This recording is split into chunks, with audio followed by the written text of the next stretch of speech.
We're going to begin with honoring the holiday, and then we're going to move into the news. This is President's Day, and so I'm going to read you a few quotes from the two presidents that we kind of honor on this day. This is George Washington, born on February 22nd, 1732. Associate with men of good quality if you esteem your own reputation, for it is better to be alone than in bad company. So since I have come into the room now, you should all leave. By the way, I am sorry I'm late. Here's a second quote from President Washington. Be courteous to all, but intimate with few, and let those few be well tried before you give them your confidence. So, pretty smart. Heard that all my life. And number 3 from President Washington, it is better to offer no excuse than a bad one. So, all right. This is from President Abraham Lincoln, born February 12, 1809. Nearly all men can stand adversity, but if you want to test a man's character, give him power. Boy, that's a good line. That's a good line. And I love this. Whatever you are, be a good one. And I destroy my enemies when I make them my friends. And give me, this is brilliant, give me 6 hours to chop down a tree, and I will spend the first 4 sharpening the axe. Smart. And then his most famous quote, maybe, other than the lines from the great speeches he gave, is this one. I have been driven many times upon my knees by the overwhelming conviction that I had nowhere else to go. And I think that's brilliant. I'm going to show you something. Every quote I read is on the top half of this sheet of paper.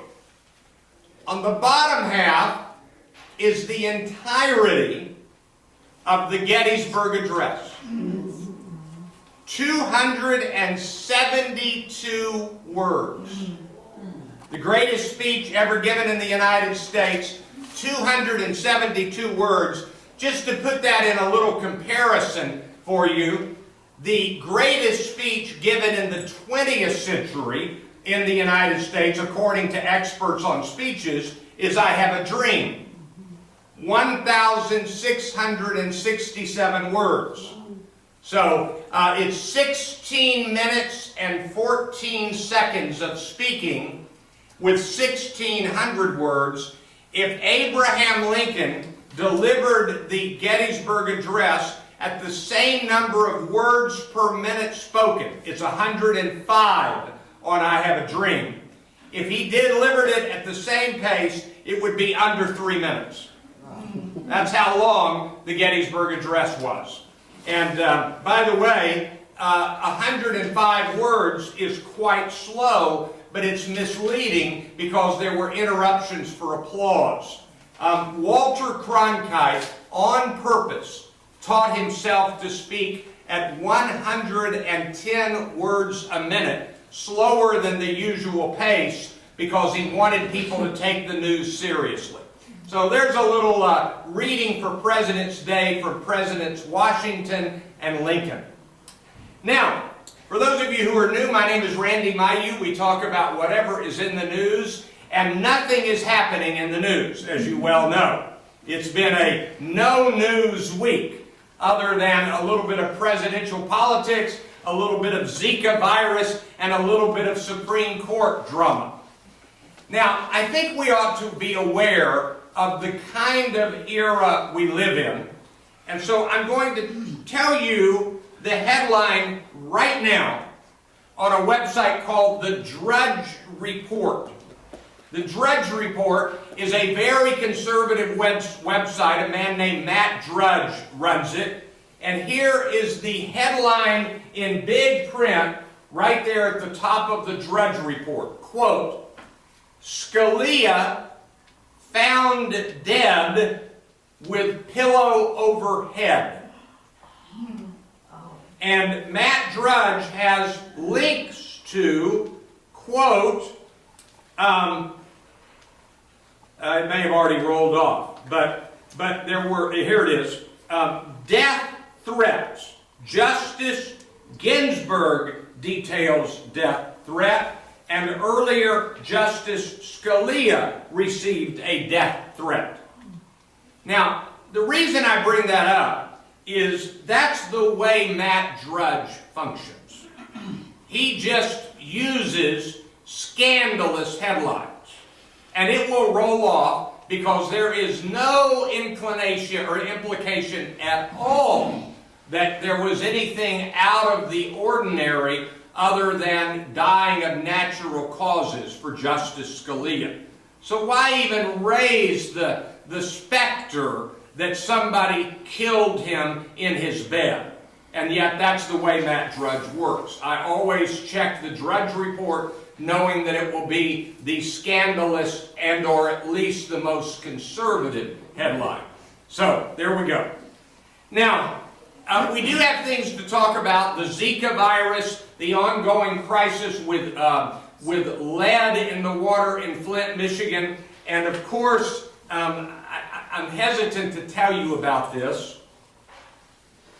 There is growing evidence that Peyton Manning did something pretty disgusting and sexually inappropriate and possibly at the level of sexual assault of some kind while he was a college student at the University of Tennessee. And you might be asking why, since that was 2 decades ago, why it's being brought up now. And actually a reporter went in search of this because he had a vague memory of remembering this. And if you're not aware, there is now a pretty good track record of many major universities hiding sexual impropriety and even borderline or full criminal activity when it comes to athletes in major university athletic programs. And so I have not heard, maybe it's happened, but I have not heard Peyton Manning give a response to these charges now. He years ago said that it was overblown, but he did not deny the action that he is accused of, which is not unimportant. I have made the decision not to describe the action to you. Thank you. It was not rape.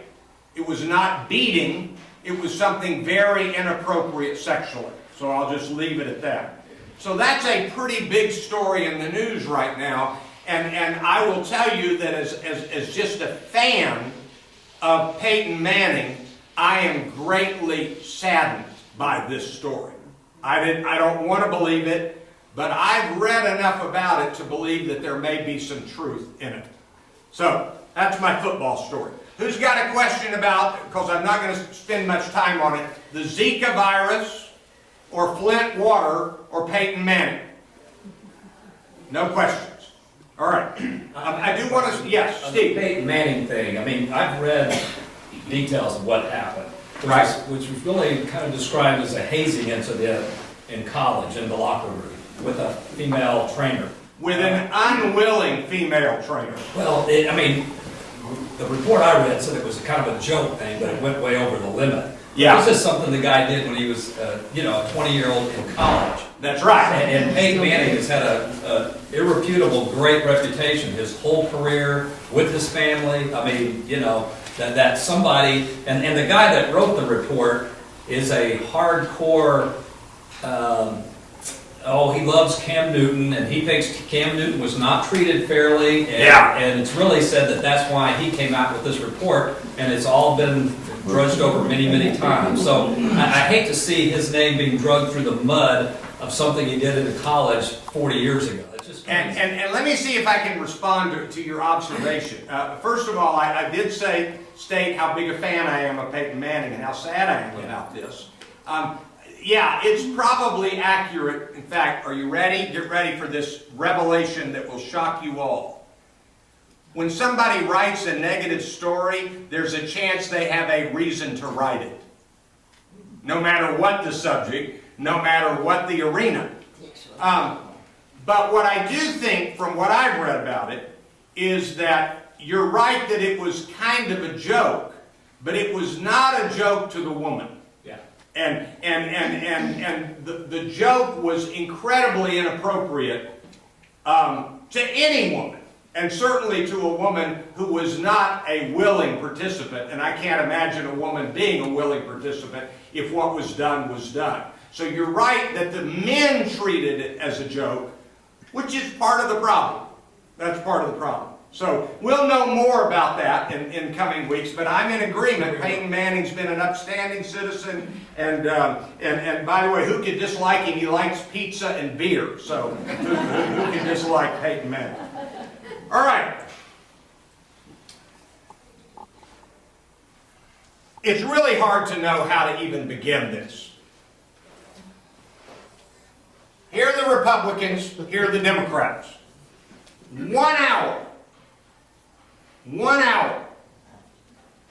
after the death of Justice Scalia was made known, Mitch McConnell announced that it would be inappropriate for President Obama to name a nominee to the Supreme Court, and if he did, that nominee would be blocked. Mitch McConnell is the majority leader of the Senate, the chief Republican. Now, basically, from then on, every Republican says no, and every Democrat says yes. That's pretty much what's happening. And so let's kind of step back and talk about, and by the way, just to mention, Scalia had a remarkable career. It was multi-decade. He was considered a brilliant judicial mind. I have downloaded the sample pages, that's kind of the first chapter of his book on persuading judges that I downloaded today. I'm going to read some of what he wrote. I would not have lined up with Justice Scalia politically, but nobody doubted his heft and his substance. And the liberal Justice Ginsburg was a dear and close friend of Justice Scalia, and Bill Clinton said this about Justice Scalia. He said, I always liked him because he never waffled. That's my wording. He stated what he thought, and you could tell that he meant it. He said, that's the same thing I liked about Justice Ginsburg, and that's why they liked each other. They disagreed, but they knew where they stood. And so Justice Scalia is a remarkable, accomplished member of the Supreme Court. From every indication, he died from natural causes. If you've heard that he died from a heart attack, that has not been confirmed. It was a guess. The only thing that has been confirmed is an official spokesperson says he died from natural causes. He was at a resort sort of southeast of El Paso, a nice ranch place, and he had refused to have security follow him all over on the ranch. But there, again, is no indication of any hint of foul play.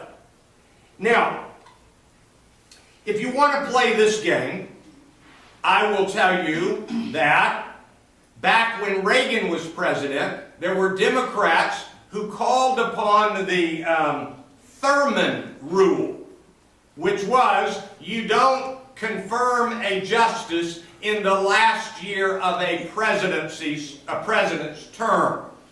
That's the Strom-Thurmond rule, but in reality the Strom-Thurmond rule was you don't do it in the last 6 months of a president's term, which would mean July through December.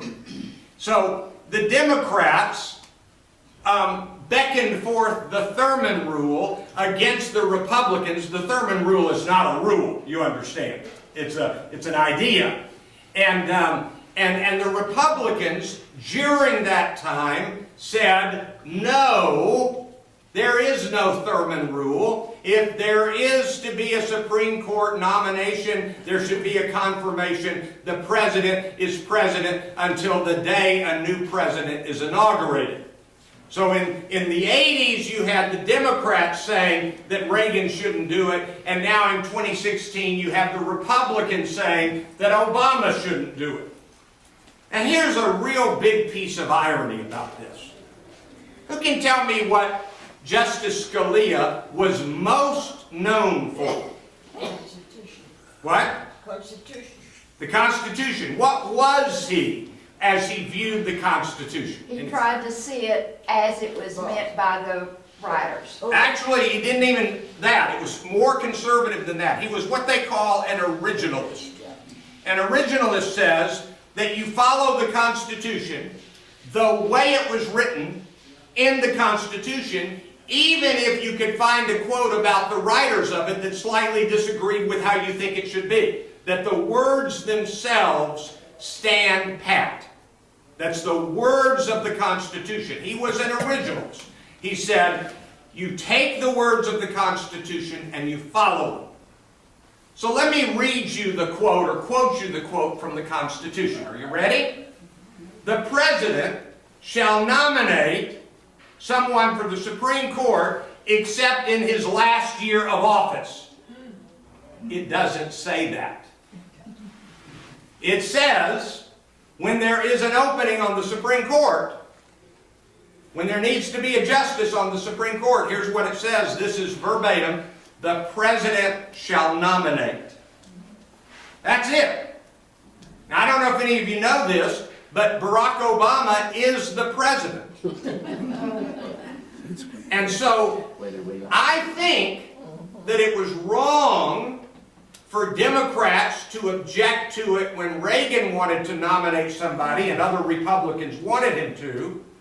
And I think it is wrong for Republicans to object. And I think it's not only wrong, but hypocritical for Republicans to object when they argue that we should take the Constitution in its original meaning. That's what makes this ridiculous, that any Republican would say we should wait until the next president to nominate and confirm a member of the Supreme Court. There is zero, there is less than zero, there is not one iota of the Constitution that would give in any way a justification for waiting. Now, we all like to applaud people that seem to be pure in heart. And so I'm going to tell you that, just so you'll know I've been paying attention, it is in fact true that President Obama, when he was in the Senate, voted against the confirmation of John Roberts. So he did not vote for it. Now, if you get me cornered, I can give you a lot of the nuances about that. Sometimes, this is interesting, sometimes a sitting member of Congress is allowed to vote one way by the party, knowing that the vote is only symbolic, that the person will be confirmed anyway. And what that tells you is that Barack Obama was getting ready to run for president, and he did not want to have to defend a yes vote for John Roberts. So that's kind of an interesting piece of that puzzle. But it is true that Barack Obama voted against confirmation for John Roberts, which is a pretty big deal. And so if you want to know who the purist is, I'm about to tell you. It's a conservative Republican named Lindsey Graham. And Lindsey Graham said, and these are pretty much his words, I am opposed to the policies of Barack Obama, but I believe that the sitting president deserves to nominate his or her candidate. And if that candidate is a person who is considered competent, it is wrong to vote against the president's nominee. And so Lindsey Graham voted for both Sotomayor and Kagan, even though he did not line up with the politics of Obama and the nomination of, therefore, his choices. I do think, if you want to talk about originalist interpretations, the advise and consent challenge in the Constitution. The president nominates, the Senate grants its advice and consent. That was not intended to be a fight over political stances. It was considered to be a fight over, is the person competent, or they be given a payoff because they gave money or favors. In other words, advice and consent is not about political stance, but competence. If you want to know the history of modern day fights about the Supreme Court, I'm going to tell you something that may surprise you. It's the Democrats' fault. What? It's the Democrats' fault. That's right, I said it. Now, you can take a little bit of it and say it's not only the Democrats' fault, because when this person that I'm about to name was nominated, then I will tell you that it was known to be controversial the day the nomination was made. But ultimately, a man was nominated and he was defeated by the Democrats, and his name was Bork. And now, by the way, the person who replaced Bork, and I apologize, I've read it all in the last 24 hours, I'm drawing a blank, but the person who was nominated after Bork was taken out was approved 97-0. The Republican nominee, or the nominee made by the Republican president, was approved 97-0 after Bork was withdrawn. But basically, in the old days, Supreme Court justices were approved in massive majorities, 95-1. Now, they are close on every one. Now, I have one other just little historical tidbit. And I'm about to say something that could make somebody mad. I don't mean to denigrate any person. But in the last 15, 20 years, you would be hard-pressed to find any Democratic nominee to something major that is as ghastly or as unqualified as some pretty big Republican nominees. I'm going to start with one that'll surprise you, and then I'll go to the two you know about. One of the perks of being president is that they get to nominate people to the Board of Governors for the Kennedy Center. The idea of the Kennedy Center Board of Governors, if you don't know what the Kennedy Center is, it's the premier arts location in the United States, the Kennedy Center Honors. And the idea of the Kennedy Center Board of Governors is that these are people who are accomplished with their artistic life. It is not a political payback only, although there's probably some of that. It is somebody who everybody acknowledges is accomplished as an artist. Here is the most prominent appointee to that board by President George W. Bush. Get ready for this. A woman who made her reputation by taking her clothing off in movies and Playboy magazine. Her name was Bo Derek. And she was appointed to the Kennedy Center Board of Governors by President George W. Bush because she's a good Republican. Now, I just think that there's a little symbolic moment there. And so, You might remember that while President George W. Bush was president, he nominated a person for the Supreme Court who withdrew her name after it was clear she would not be confirmed, and after it was clear she would not be confirmed by members of President Bush's own party. And in fact, the man that led the fight against her was a very famous Republican writer named William Crystal of the Weekly Standard. And that nominee's name was Harriet Miers. A very fine woman, but not qualified to be Justice of the Supreme Court. And when President Bush nominated her, it was clear from members of his own party, this is a bad nominee.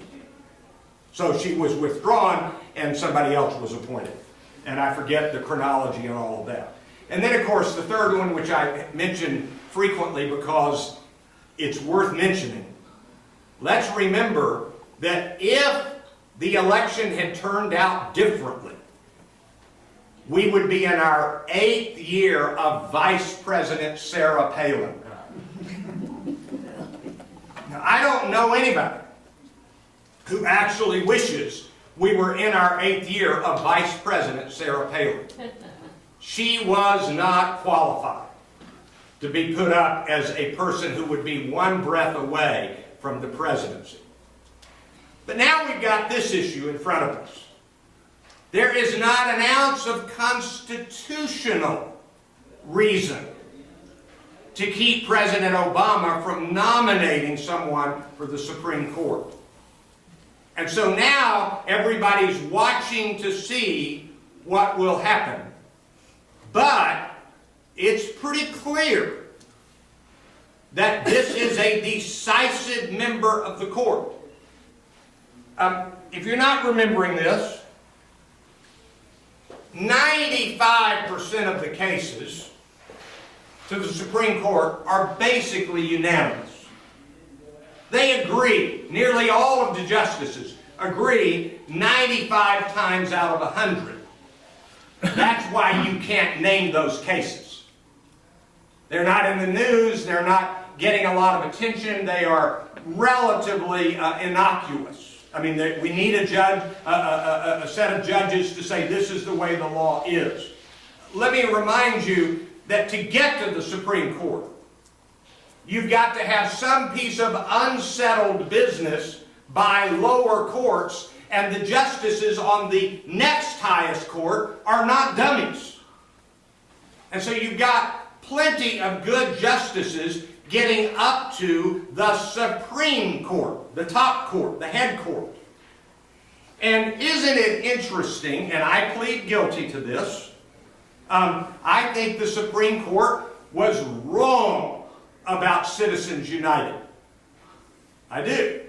I think the Supreme Court was wrong to decouple the militia from the Second Amendment interpretation of the right to bear arms. And by the way, I'm in agreement on that issue with every single Supreme Court decision until just a few years ago. So the Supreme Court decision to decouple the right to bear arms from the militia, if you don't remember the wording of the Second Amendment, a well-regulated militia, comma, being essential to the security of a state, comma, the right to bear arms shall not be infringed. And so, yes. You were talking about qualification. Yeah. What gives Trump the qualification to become a president? He's got all the qualifications any candidate needs. He is a United States citizen. He is of the proper age, and therefore he is legally qualified to run. Now, I would question the wisdom of a party that nominated him. But legally, he is qualified in the same way that Sarah Palin was qualified, and in the same way that Harriet Miers was qualified. Once someone meets the legal qualifications, then you have the issue of, do we think they're competent and deserving? And that's not a legal question. That's an opinion question. But if you're asking me, yeah, I agree. Donald Trump is not qualified to be president. Apparently he's qualified to run a big company and keep turning a profit. But not to be president, but legally, there's no question, he is qualified to be president. Now let me get back to where I was. 95% of the cases in the Supreme Court are decided pretty close to unanimously. It's the 5% where we get into real battles. And I've already told you that I disagreed with the decision of the Supreme Court on Citizens United and on overturning the long-standing interpretation of the Second Amendment. But I will tell you that Republicans disagree. Ted Cruz says that John Roberts is no longer deserving to be on the Supreme Court. That his decision regarding the Affordable Care Act, Obamacare, was an absolute travesty. And he says that he will filibuster any attempt to put somebody into the court by Obama. And he has said practically these words, not precisely, but practically, when he's president, he'll put in a justice who will overturn Obamacare. Which, to put it mildly, that's a political decision. That's a political decision. And so one of the issues, and by the way, here's what Barack Obama, the senator, said when he voted against John Roberts. He said 95% of the cases, they all end up with pretty close to unanimous decision, but it's in the 5% that I don't believe John Roberts, these are almost verbatim words, can be objective. That's kind of interesting. And by the way, Justice Scalia made it very clear that he believed that Roe versus Wade was an improper decision and that it should be overturned. And there have been 2 or 3 people that said in the last day or so that Justice Scalia's greatest sadness, greatest failure, was in not overturning Roe versus Wade on abortion. So, now the question is, where do we stand? I think the Republicans have a dilemma. If they block any attempt by President Obama to nominate a justice, then how are they going to be able to argue the originalist intent of the Constitution anymore? It is rank hypocrisy. What they really believe, and I think I'm fair in saying this, is they don't think Barack Obama should be the president to nominate the next justice. And that goes against the law and the will of the American people. I don't know if you know this, but Barack Obama was not elected for just 3 years of a second term. He was elected for 4 years, in the same way that President Bush was elected for 4 years of a second term, and Ronald Reagan, and Bill Clinton, and Dwight Eisenhower. When a president's elected, he's president until the next inauguration. Up to that moment, literally that moment. We have an amazing system. When the president is inaugurated, the nuclear football briefcase passes from the president that just left office to the president that just assumed office. It's really a remarkable, peaceful transition in this country. So people are writing things like, we're going to have a constitutional crisis on our hands. So the reason this is big is that because of the 5% of cases, as you all know, we have had close decision after close decision that has gone 5-4. 5-4. With Scalia gone, right now that means it is 4-4. And when the 9th justice is added, that justice will put it back to 5-4, and the question is, which way will it go? And that's the battle. Okay, I think I told you everything I know to tell you. Who's got a question about Justice Scalia or the Supreme Court process? Don't you All right, let's think? start here and then back here. They're not supposed to be political. They're not supposed to be political. And isn't it so nice that it never is political? I'm being facetious. Back here. Don't you think that he will get to nominate the person, but the Senate will block it? I mean, don't you think that's what'll happen? Here's what Steve said. So this is probably what's going to happen. President Obama will nominate a candidate and the Senate will block it. And it's really going to be interesting when that happens, because that now turns the fall election into, I mean, we've been talking about it for years, but now the Supreme Court will be front and center. Front and center. And I promise you the Democrats will be quoting day in and day out the idea of what the president's job is and what the Senate's job is to confirm.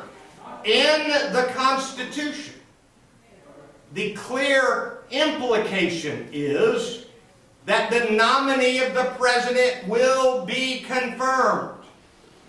Advise and consent was not a battleground. It was to save the president from a really dumb decision. It was almost symbolic. It was to say the president nominates and we say okay. And that's pretty much what it is. And by the way, the Republicans have blocked more nominations of President Obama than any other president. I'm talking about all levels of all courts, etc. It's just been remarkable. Ambassadors, judges at the lower courts, all of them. It's just been obstruction over and over. Okay. Any other questions or comments about, yes, first the gentleman and then the lady.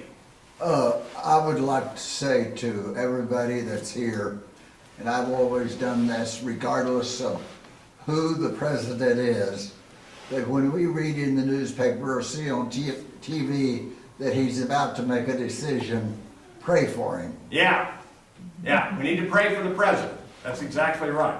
All right, right here.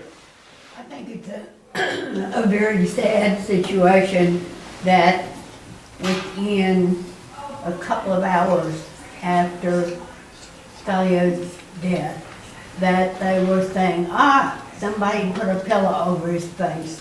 I think there are a lot of sad parts of that. I think it's sad that Mitch McConnell said within 1 hour that Obama has no right to nominate a replacement. I mean, I just find that utterly astonishing. It forced President Obama, in the statement that he made, I think it was last night, I saw the statement live, he praised Justice Scalia, and then he said, in due time, I will send a nomination. So he had to kind of get that settled, whereas in earlier times, they might have waited a bit. But don't kid yourself. Every president has a list of potential nominees ready to go at a heartbeat, because at the last beat of a heart of a sitting justice, we are under-justiced. You know, we need another member of the court.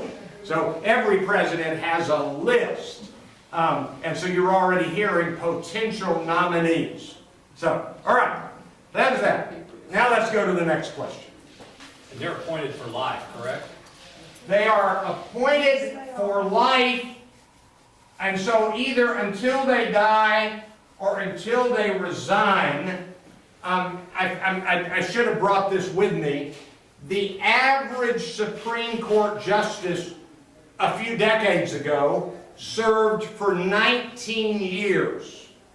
And now we're up to 26 or 29 years. I forget the exact number.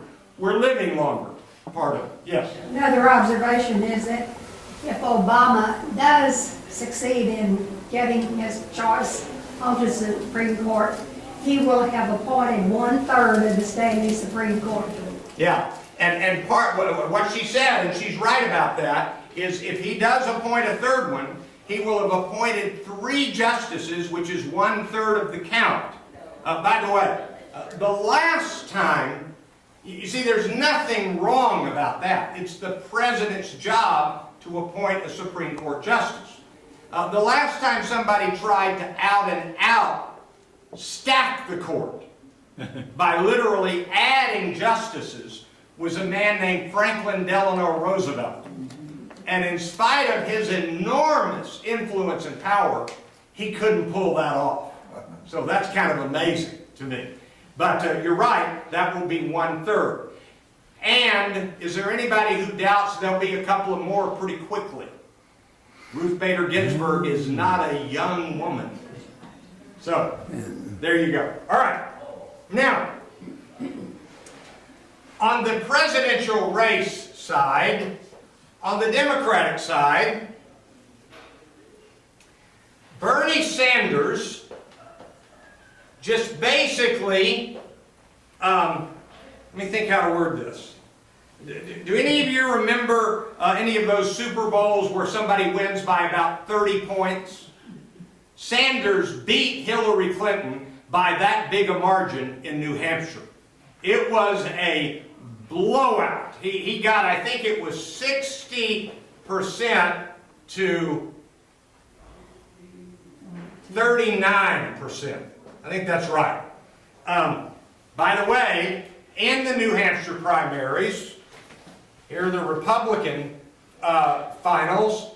Donald Trump won by a massive margin ahead of John Kasich, who was second, and then you had Ted Cruz and Jeb Bush. Ted Cruz, Marco Rubio, and then Jeb Bush.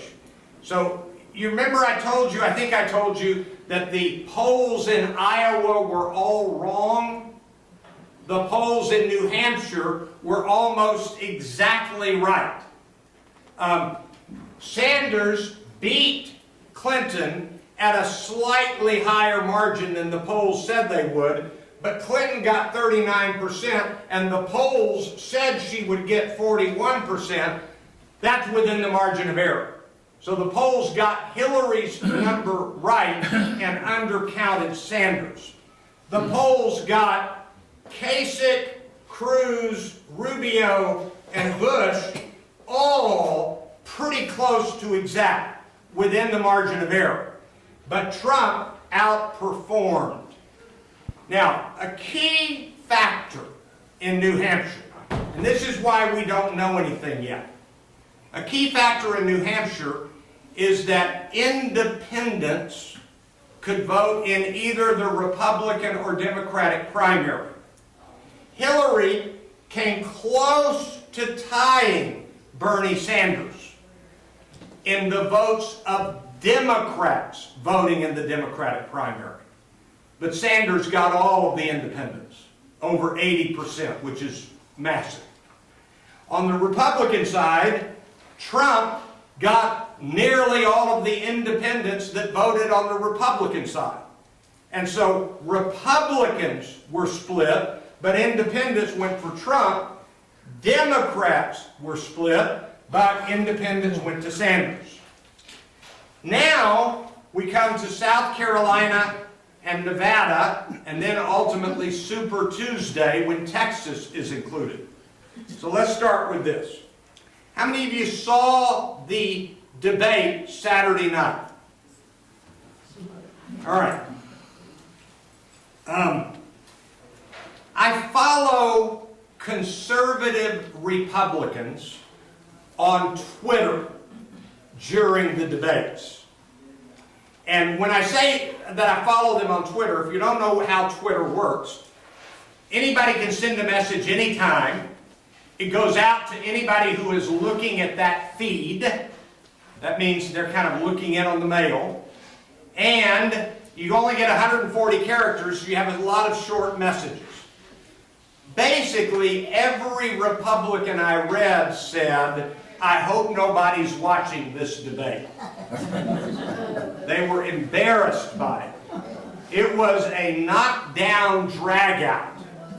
And maybe it's appropriate, if you're not aware of this, let me step over here a minute. I'm not making any of this up. Donald Trump, among other accomplishments, is a member of the World Wrestling Entertainment Hall of Fame. He has body slammed at WrestleMania the owner of the World Wrestling Entertainment, Vince McMahon. There was a match between Trump's designated replacement and McMahon's designated replacement, and the loser of the match had to have his head shaved.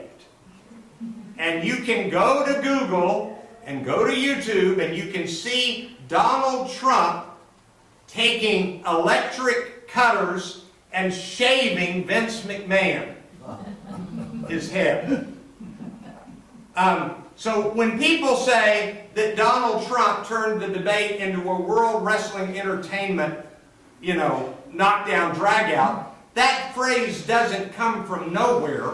He is a member of the Hall of Fame of World Wrestling Entertainment. So that's kind of, no other presidential candidate in history has done that. None of them. All right, now, what we now wonder is what's going to happen. Right now in South Carolina, the polls have Trump at number 1. I don't know what's going to happen. But if you corner me, here's what I think is going to happen. Bernie Sanders is going to do well in Nevada. But Nevada's tiny. It's a caucus, it's tiny. I think Hillary is going to rebound in South Carolina, and I think she's going to enter Super Tuesday and win, and it's going to become inevitable that she'll be the nominee. But I could be wrong. Sanders is really coming on strong. The younger voters are all in Sanders' corner by a massive number.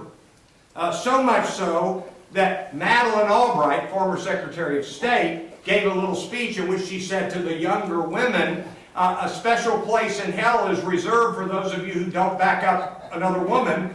She was implying it was Hillary Clinton, and she had to apologize.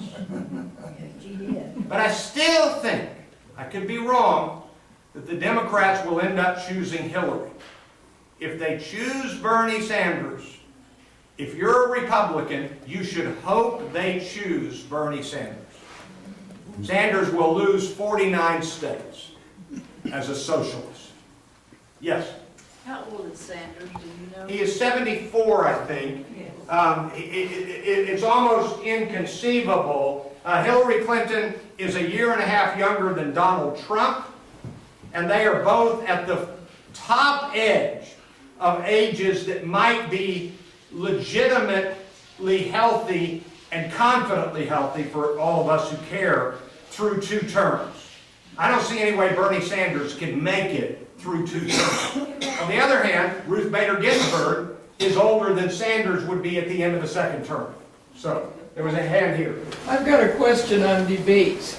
When somebody interrupts another person speaking as often as Trump did, does that count against the time that the original speaker has? Nobody can quite figure that out. They agree in advance on how they're going to handle the questions and the times, and then they violate their agreement.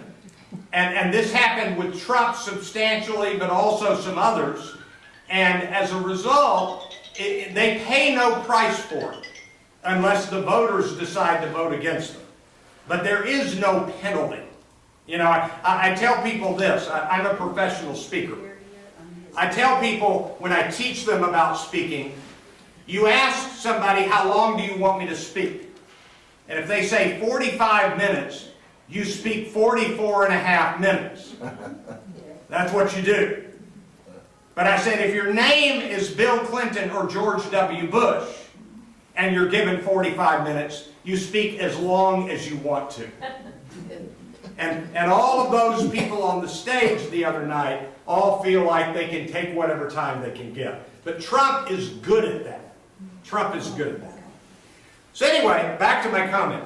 I don't think the Democrats will nominate Sanders, But don't underestimate his current popularity among younger people. There was a hand here. Yeah, that was what I was gonna comment on, is it surprised me, and that's not the first time I heard it, that the young people were going for Sanders. Yeah. And that seems contrary to me. Usually your younger people would be attracted to a younger person. Well, the way it works, she says she's surprised that younger adults are going after Sanders. By the way, how do we know that? We know that from the exit polls.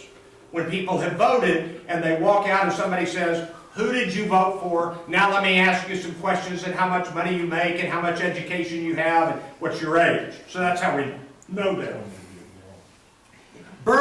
Here's what Bernie and Donald Trump have in common. Bernie Sanders and Donald Trump, though they take different positions, both believe that the current system is totally broken. So they want brand new stuff.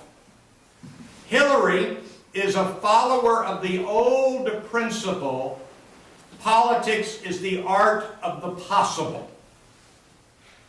And Sanders says, forget what's possible, we'll make the impossible happen.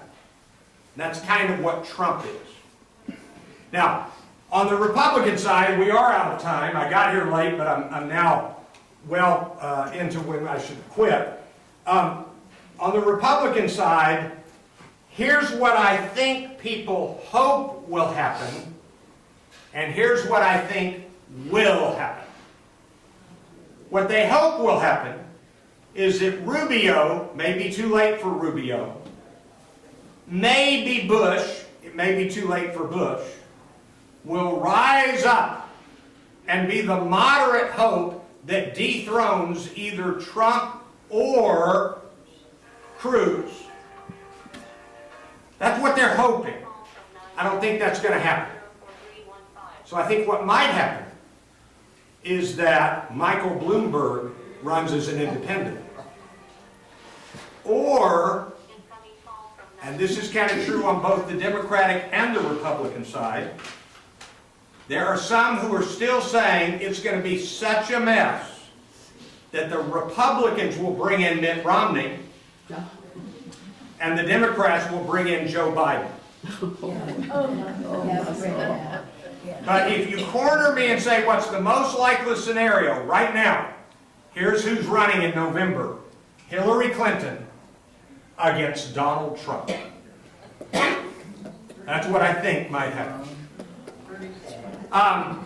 Thanks for all of you staying. I'm sorry I'm a little late today. I'll be back next Monday for current events, and I think we'll probably know more, even by next Monday, about what's going to happen with the Supreme Court nominee. I could be wrong, but I think we'll know by next Monday. You mentioned the 60 and 40% in New Hampshire. Right. And yet Hillary came out with only about 2 delegates less because of the superdelegates. Yeah. We didn't have time to do this. At the moment, Hillary has a great advantage in what they call superdelegates, delegates that are not chosen by the voters in the state. The trick about that is, if she starts losing the primaries, some of those superdelegates will switch. So it's too early to know what will happen. But if it's close, with Hillary with a slight lead, she's got more than a slight lead in delegates. See y'all next time. Thank you very much. Refresh my memory on the polling group that you use that has the consensus of all the polls. It's Pollster, That's what I... Pollster, pollster.com, and they list all of the recent polls. Pollster. See y'all later. Bye-bye.